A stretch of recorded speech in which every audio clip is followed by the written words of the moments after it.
إحساس كده منتشر قوي اليومين دول، مش عارفة لو بيجي للناس كلها ولا لأ، بس بحس بيه كتير حواليا. إحساس بتقل على القلب من غير سبب واضح ومباشر.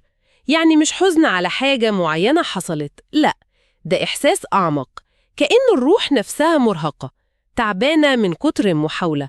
ممكن تكون الحياة من بره شكلها تمام مستقرة، لكن من جوه في فراغ أو وجع صامت صعب قوي يتوصف.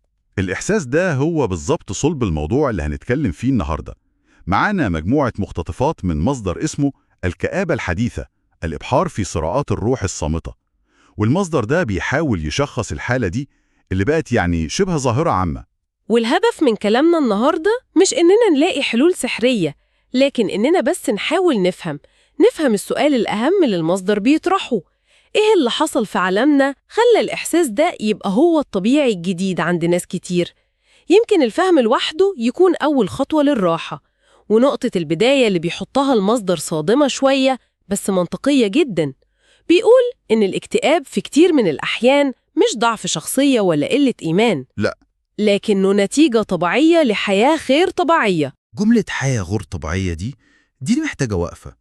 المقصود بيها إيه؟ إننا صممنا عالم بيدور حوالين الإنتاجية والسرعة والمظاهر، بس نسينا خالص نصمم فيه مساحات للهدوء، للراحة النفسية الحقيقية.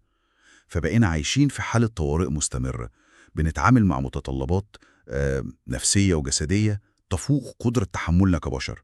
فمشاعر الإرهاق والفراغ دي ممكن تكون رد فعل سليم جدا من نفسيتنا على وضع مش سليم أصلا. طيب خلينا نفصص فكرة الحياة غير الطبيعية دي. المصدر بيبدأ بأكتر حاجة واضحة بنعيشها كلنا: سرعة الحياة والضغط.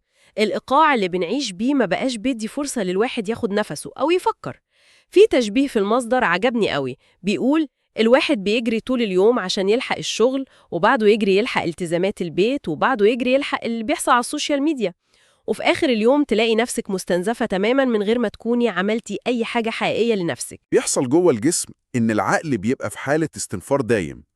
الجسم مش بيفرق بين التوتر اللي جاي من خطر حقيقي زي إنك بتجري من أسد مثلا، والتوتر اللي جاي من إيميل مستعجل فعلاً. أو ميعاد تسليم شغل. في الحالتين بيفرز نفس هرمونات التوتر، الكورتيزول والأدرينالين.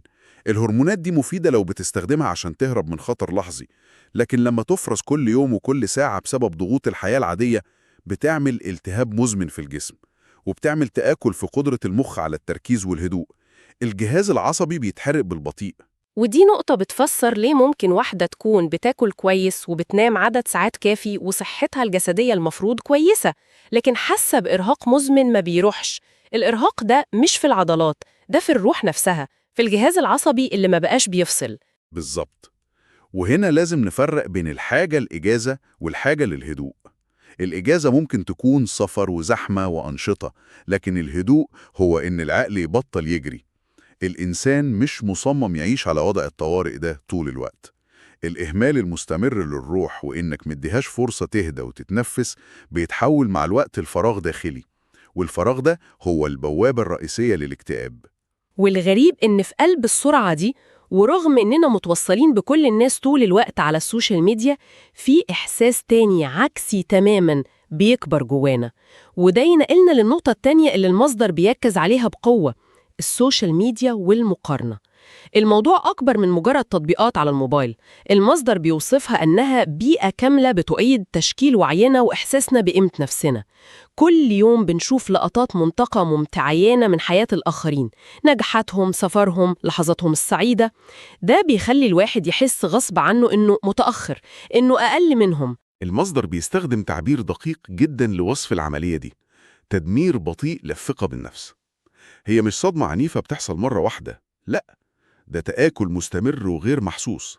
كل صورة، كل بوست ممكن يكون طعنة صغيرة لإحساسك بقيمتك الذاتية. الإحساس بالنقص ده بيتحول مع الوقت لحزن مستمر، والحزن ده لو اتساب من غير وعي بيتطور الاكتئاب. وده ظلم كبير للنفس، طبعاً. لأن المعايير اللي بنقارن بيها مش عادلة ولا حقيقية. إحنا بنقارن كواليس حياتنا بكل لخبطتها وصعوباتها بشاشة عرض حياة الآخرين المتلمعة والمختارة بعناية. النقطة دي بتخليني أفكر في فكرة تانية مرتبطة بيها جدا، وهي فكرة الحياة غير الأصيلة اللي المصدر بيشير ليها. كأن السوشيال ميديا بتخلينا نجري ورا حياة مش شبهنا، بنحاول نحقق نجاح بمعايير المجتمع أو بمعايير الناس اللي بنتابعهم، مش باللي يريحنا إحنا فعلا. بنعيش حياة مش بتاعتنا عشان نرضي الناس أو نحس بالقبول. وده بيخلق انفصال خطير، انفصال بين الذات الحقيقية للشخص والذات الاجتماعية اللي بيقدمها للعالم. والانفصال ده بيستهلك طاقة نفسية رهيبة. إنك تمثل طول الوقت أو تتجاهل صوتك الداخلي واحتياجاتك الحقيقية، ده بيوصل في النهاية لإنهاك نفسي كامل. والمصدر بيقول جملة قوية قوي: الاكتئاب أحياناً بيبقى صرخة من روحك بتقولك إنك بعيد جداً عن نفسك الحقيقية. بس هنا يجي سؤال، مش ممكن يكون في جانب إيجابي؟ يعني ناس بتستخدم السوشيال ميديا عشان تتلهم أو تحس إنها جزء من مجتمع. المصدر بيوازن بين الاتنين ولا بيركز على الجانب السلبي بس؟ سؤال مهم.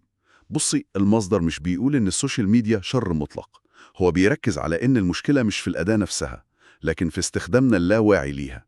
بتتحول لمشكلة لما بنبطل نستخدمها بشكل واعي عشان نستلهم أو نتواصل، ونبدأ نستخدمها كمسطرة نقيس بيها قيمة حياتنا.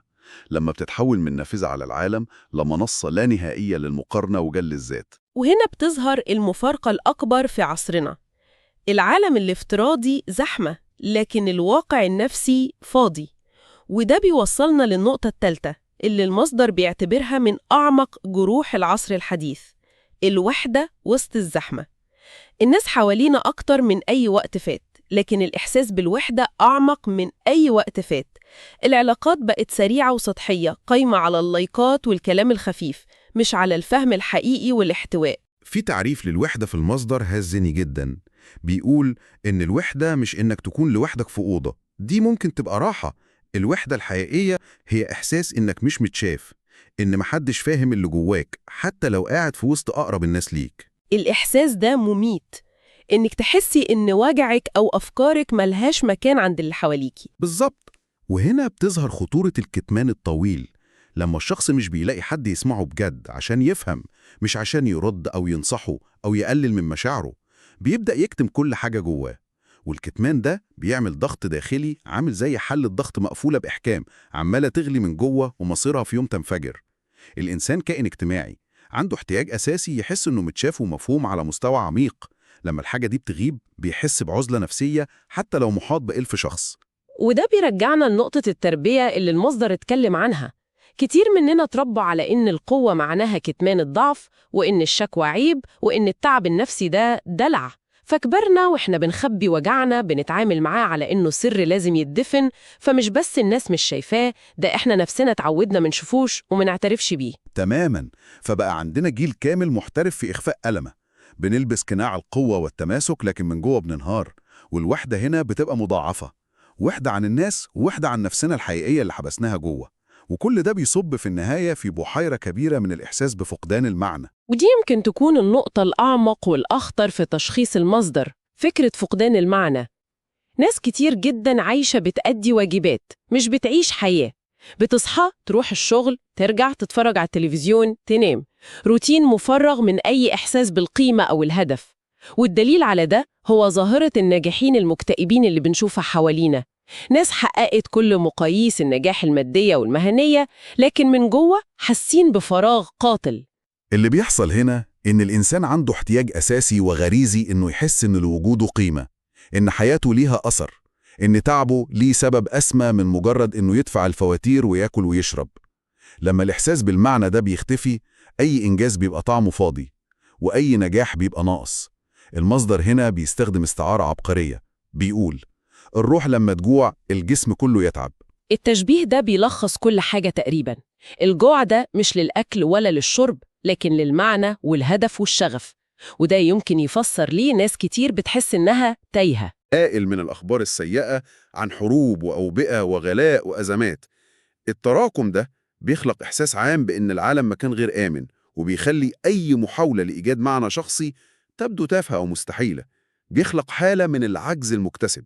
يعني كأن كل العوامل دي بتشتغل مع بعض في نظام متكامل. السرعة بتستنزف طاقتنا، السوشيال ميديا بتدمر ثقتنا في نفسنا، الوحدة بتعزلنا. وفقدان المعنى بيخلي كل ده ملوش أي لازمة. دايرة مغلقة بتسحب الواحد لتحت. هي فعلا دايرة مغلقة، والمصدر بيوضح إن الاكتئاب نادراً ما بيجي فجأة، هو غالباً نتيجة تراكمات صغيرة ثابت من غير علاج. كلمة اتقالت وسكتنا عليها، موقف عدى وعديناه، حلم اتكسر وما وقفناش عنده، احتياج لينا تجاهلناه. مع كل تنازل صغير عن صحتنا النفسية جزء من الروح بيتعب، ولما الأجزاء دي بتكتر الروح كلها بتمرض. ده غير طبعا الحوار الداخلي السام، الكلام القاسي اللي بنقوله لنفسنا بيجرح أكتر 1000 مرة من كلام أي حد تاني. كتير مننا جلاد نفسه الأول. ده غير العوامل الجسدية البحتة اللي بنستهتر بيها زي النوم السيء. المصدر بيوضح إن السهر المستمر واستخدام الموبايل قبل النوم بيلخبط كيمياء الدماغ حرفياً. هرمونات السعادة زي السيروتونين بتتأثر، ومع الوقت المزاج بيتغير والطاقة بتقل. الجسم والعقل مرتبطين بشكل مرعب. مرعب وحقيقي.